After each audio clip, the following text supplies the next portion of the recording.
میں امداد سمرو اسلام آباد ترلائی کی امام بارگاہ میں ہونے والے خودکش حملے کے بعد بڑی سنسنی خیز پیش رفت ہوئی ہے۔ تحقیقات اور تفتیش میں بہت کچھ سامنے آیا ہے۔ ایک سہولت کار بھی مارا گیا ہے اور اس کے علاوہ بڑے پیمانے پر گرفتاریاں بھی ہوئی ہیں۔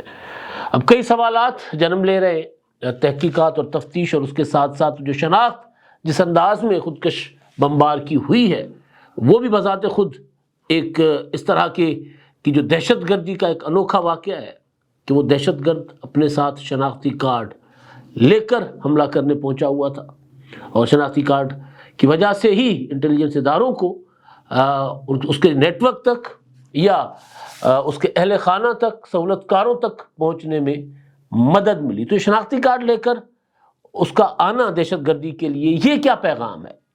بذات خود انٹیلیجنس اداروں کے لیے بھی، تفتیش کاروں کے لیے بھی یہ ایک نیا تجربہ ہے کہ وہ شناختی کارڈ کے ساتھ کیسے اپنا حملہ کرنے آیا تھا، یعنی اپنی شناخت کیوں چھوڑ گیا وہ۔ تو اس سارے معاملات پر اور اس کے علاوہ کافی سارے اور سوالات ہیں جو جنم لے رہے ہیں، خاص طور پر جو کل دھماکہ ہوا، اس وقت دھماکہ ہوا جب ازبک صدر اسلام آباد میں موجود تھے، پاکستان کے ساتھ بڑے بڑے معاہدے ہو رہے تھے۔ اعلان کیا ازبک صدر نے کہ پاکستانی جو تاجر ہے، صنعت کار ہے، ان کے لیے 10 سال کا ٹیکس استثنا، یعنی وہاں پر کاروبار کریں، انویسٹمنٹ کریں، ان کے اوپر کسی قسم کا ٹیکس نہیں لگایا جائے گا، یا یہاں سے جب وہ چیزیں ایکسپورٹ کریں گے تو ان پر کسی قسم کا کوئی ٹیکس نہیں لگایا جائے گا۔ اور 3 ارب 40 کروڑ ڈالر کے معاہدوں پر عمل درآمد شروع ہو چکا ہے۔ وزیر اعظم شہباز شریف صاحب نے یہ بات کی، خوشی کا اظہار کیا۔ تو یہ جو ٹائمنگ تھی یہ بڑی امپورٹنٹ کہی جا رہی ہے کہ صرف اور صرف انسانوں کی جانیں لینے کے لیے حملہ نہیں کیا گیا، بلکہ پاکستان کو ایک ایسی ریاست ثابت کرنے کی سازش کہ جس کا دارالحکومت اس وقت بھی محفوظ نہیں، دہشت گرد اس وقت بھی پاکستان کے دارالحکومت کو نشانہ بنا سکتے ہیں جس وقت فارن ڈگنیٹریز، ایک ملک کے سربراہ جو ہیں وہ آئے ہوئے ہو، اور ظاہر ہے ایسے مواقعوں پہ سیکیورٹی معمول سے کئی گنا زیادہ ہوتی ہے، تمام مانے جانے والے راستوں کو چیک کیا جاتا ہے، اور ایک ایک گاڑی کی تلاشی ہوتی ہے۔ تو ایسے موقع پر حملہ کر کے، حملہ تو انہوں نے اسلام آباد کا ایک نواح ہی ہے، اسلام آباد شہر کی ٹیریٹری ضرور ہے، لیکن وہ کشمیر روڈ پر اور راولپنڈی اسلام آباد کہ بالکل اس سنگم پر واقع ہے، تو وہاں پر بے شک حملہ کیا، لیکن بہرحال نام تو اسلام آباد کیپٹل سٹی جہاں پر ازبک صدر تھے، تو وہاں پر حملہ کر کے بیسیکلی یہ پیغام دینا تھا کہ پاکستان سرمایہ کاری کے لیے محفوظ ملک نہیں ہے۔ یہ پیغام دہشت گرد دینا چاہ رہے تھے۔ جب جب پاکستان میں فارن انویسٹمنٹ آتی ہے، پاکستان سفارتکاری میں اپنی کچھ کامیابیاں حاصل کرتا ہے، تو دشمن دہشت گرد جو ہے وہ ایکٹیو ہو جاتے ہیں۔ سی پیک کو دیکھیں کس طرح نشانہ بنایا جاتا رہا ہے مسلسل۔ آپ کو یاد ہوگا داسو میں جو بس دھماکہ ہوا تھا عمران خان صاحب کے دور میں، چینی انجینئر تھے اس میں، اور ان کو نشانہ بنایا گیا تھا، لیکن اس وقت کی حکومت جو تھی وہ حکومت تو تھی کھلنڈروں کی۔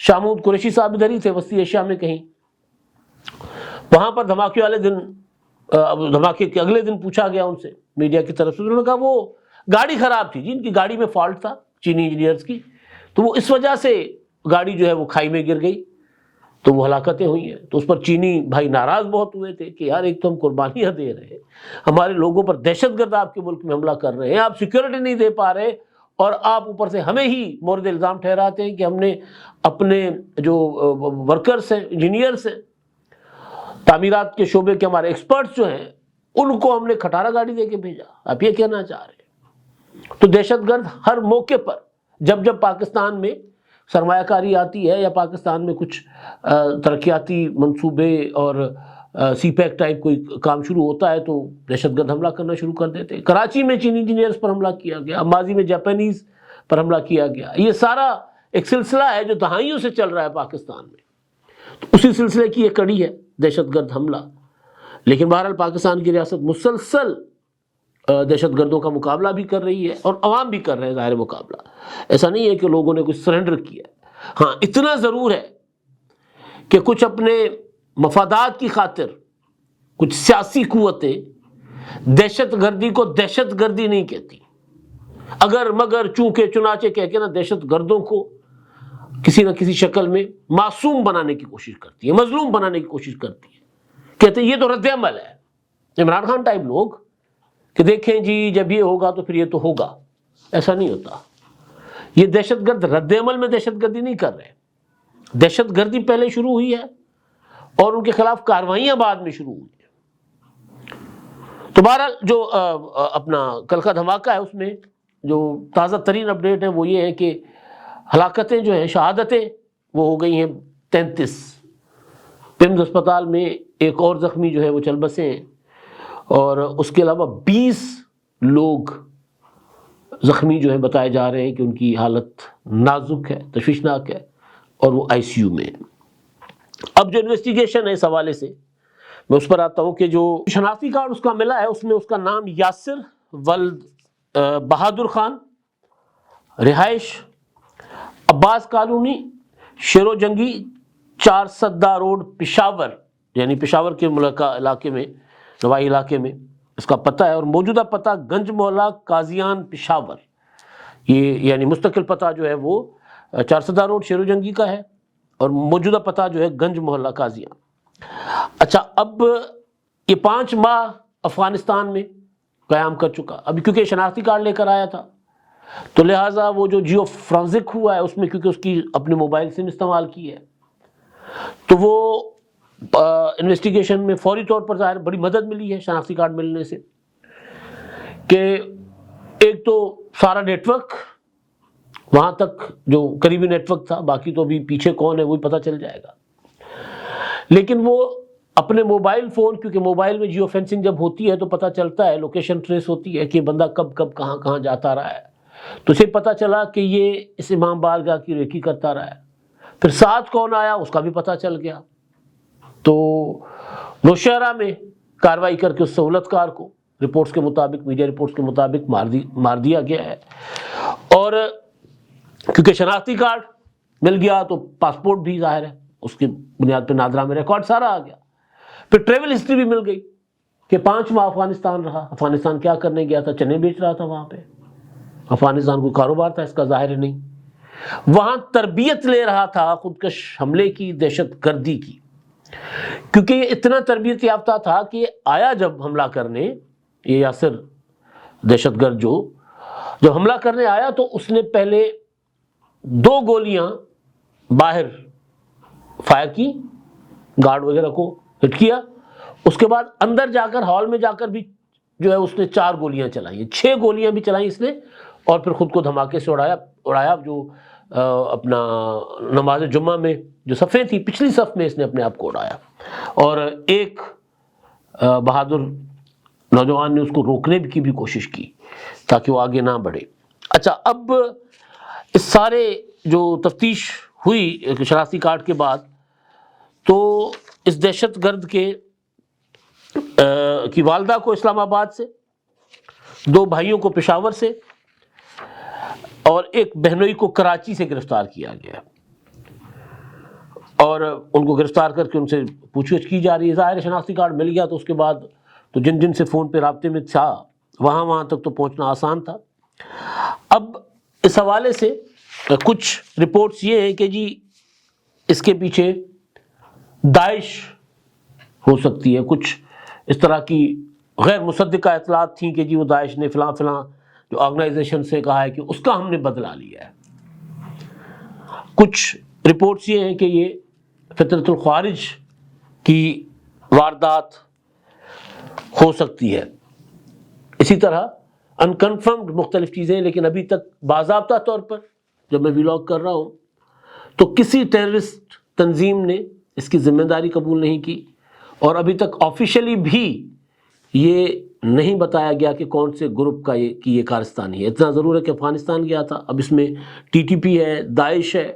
کل ہمارے وزیر اطلاعات صاحب نے تو کہہ دیا تھا، وزیر اپنا مملکت برائے داخلہ طلال چودھری صاحب نے، کہ اس کے پیچھے BLA ہے، تو لیکن بی ایل اے کے بارے میں ذرا شکوک و شبہات تھے کہ بی ایل اے دہشت گرد تو ہے. پچھلے دنوں انہوں نے بلوچستان میں جو دہشت گردی کی بڑی وارداتیں کی تھی وہ بھی سب کے سامنے ہیں، لیکن بی ایل اے کے ٹارگٹس کچھ اور ہوتے ہیں. تو بی ایل اے ٹائپ دہشت گردی نہیں تھی. بہرحال اب جو شہید ہو گئے ان کی نماز جنازہ بھی ہو گئی ہے، اور جو میں نے کہا نا کہ شناختی کارڈ، اب یہ انویسٹیگیشن میری جب بات ہوئی مختلف سورسز سے تو وہ خود اس سوال کو حل کرنے کی کوشش کر رہے ہیں کہ وہ اپنی شناخت کیوں چھوڑ گیا. آیا غلطی سے شناختی کارڈ اس کے پاس رہ گیا، یا وہ خاص پیغام تھا ریاست کے لیے، سیکورٹی اداروں کے لیے. اچھا اب ایک اور چیز بھی، اب سوال جو کھڑے ہو رہے ہیں وہ یہ ہے جس پر ظاہر گفتگو ہونی چاہیے کہ جب ازبک صدر پاک موجود تھے اسلام آباد میں تو اس وقت جیسے میں نے شروع میں کہا تھا کہ سیکورٹی تو بہت زیادہ ہوتی ہے، تو اس وقت یہ کامیاب کس طرح ہو گیا؟ کوئی سیکورٹی لیبس تھا یا سازش اتنی بڑی تھی؟